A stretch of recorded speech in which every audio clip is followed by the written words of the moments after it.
La parole de l'unité.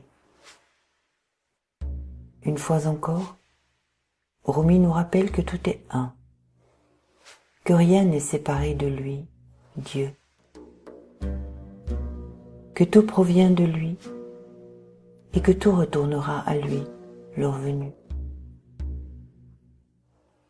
Il nous rappelle que sous les traits de la multiplicité se cache l'unique. Savons-nous seulement reconnaître la parole de l'unité dans notre quotidien, dans ce qui nous semble être des expériences multiples et différentes? Sommes-nous seulement conscients que le silence vaut mieux que de vaines paroles dépourvues d'amour et responsables de tant de difficultés? Voici ce que nous dit l'Ode numéro 639.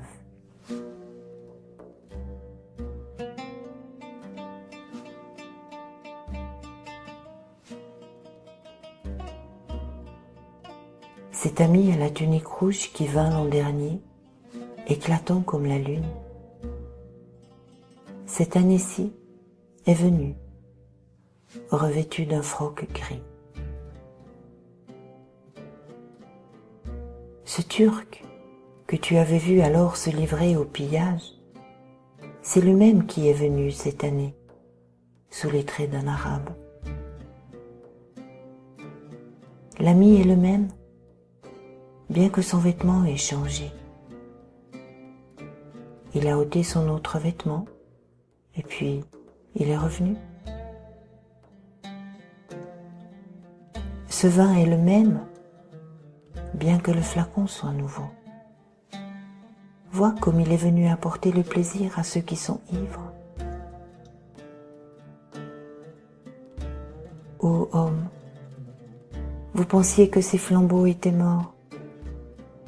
Ce flambeau est sorti de la demeure du secret. Ce que je dis, ce n'est pas la métempsychose, c'est la parole de l'unité pure, venue du bouillonnement des vagues de l'océan profond. Une goutte fut séparée de cet océan inséparable, car Adam fut créé d'argile de poterie.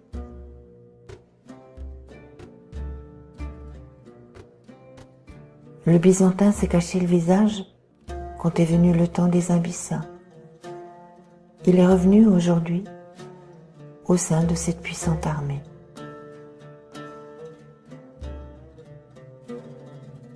Si le soleil se voile au crépuscule, il n'est pas anéanti.